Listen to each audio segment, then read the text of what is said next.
আজ আমরা আলোচনা করব এইচডিডি এবং এসএসডি নিয়ে। তো প্রথমেই আমরা এইচডিডি নিয়ে আলোচনা করব। এইচডিডির ফুল ফর্ম হলো হার্ড ডিস্ক ড্রাইভ। এবার হার্ড ডিস্ক ড্রাইভ মানে হলো এই ফটোটা তোমরা দেখতে পাচ্ছ, এই যে হার্ড ডিস্কটা দেখো অনেকটা শক্ত সামর্থ্য দেখেই মনে হচ্ছে, সেই জন্য এর প্রথমটা হচ্ছে হার্ড ডিস্ক।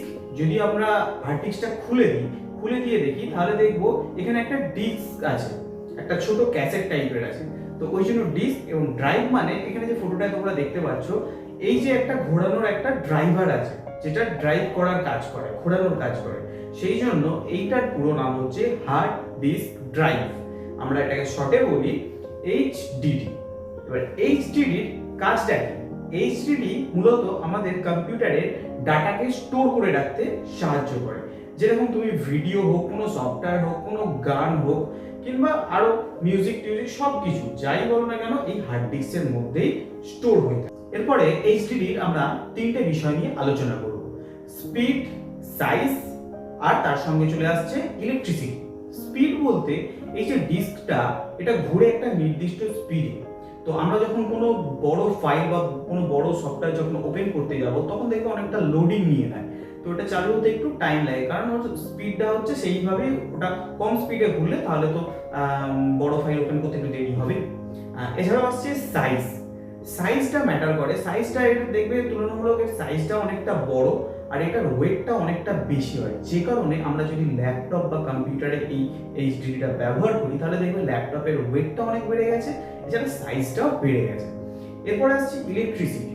তো এটা যেহেতু একটা হেভি ওয়েট বা সাইজটাও বড়, তো এই ইলেকট্রিক একটু বেশি কনজিউম করে, যে কারণে এটা বেশি কনজিউম করার কারণে এটা মাঝে মাঝে ওভারহিট হয়ে যায়। তো ওভারহিট মানে এই নয় যে বন্ধ হয়ে যাবে, মোটামুটি 55 ডিগ্রি পর্যন্ত এইচডিডি তাপ নিতে পারে। এর পরে গেলেই এটা একটু প্রবলেম করতে শুরু করে। এছাড়াও এইচডিডির আরেকটা বড় প্রবলেম হলো যদি এটা হাত থেকে পড়ে যায়, পড়ে গিয়ে যদি কোনোভাবে এই ডিস্কের মধ্যে একটা স্ক্র্যাচ চলে আসে, তাহলে এর মধ্যে যে ডাটাটা স্টোর করা ছিল তোমরা সেটা কিছুই পাবে না, পুরো ডাটাটাই নষ্ট হয়ে যাবে। এটা হচ্ছে এইচডিডির সব থেকে মাইনাস পয়েন্ট।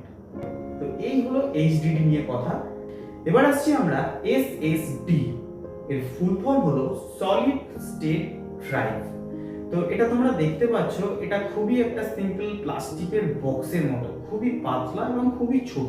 এইচডিডির তুলনায় অনেকটাই ছোট আর এর ওয়েটও অনেক কম। আর এই এসএসডিটা যদি আমরা খুলে দেখাই, বক্সটা খুলি, তাহলে এখানে দেখতে পাবো কিছু ছোট ছোট চিপ আছে। তোমরা এখানে দেখতেই পাচ্ছ কোনো ছোট ছোট চিপের মাধ্যমে এই এইচডিডিটা তৈরি। তো এই কারণে এখানে যেহেতু কোনো ডিস্ক নেই এইচডিডির মতো, তো এই ছোট ছোট চিপ খুব তাড়াতাড়ি ডাটা ট্রান্সফারে সাহায্য করে। যেরকম কোনো বড় ফাইল হলে এটা তো ঘোরার কোনো ব্যাপার নেই, এটা খুব তাড়াতাড়ি কোনো লোডিং ছাড়াই খুব অল্প সময়ের মধ্যে আমাদের হাতে রেজাল্টটা বার করে দেয়।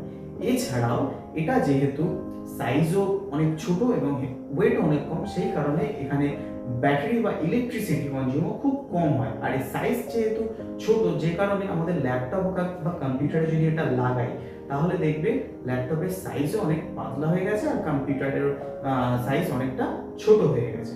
এছাড়াও এটার পড়ে গেলেও এখানে ডিস্কে কোনো স্ক্র্যাচ হওয়ার কোনো সম্ভাবনা নেই, যে কারণে ডাটা লস হওয়ার সম্ভাবনা এখানে অনেক কম। আর এই এসএসডি মোটামুটি 70 ডিগ্রি টেম্পারেচার পর্যন্ত এর গরম সহ্য করে নিতে পারে।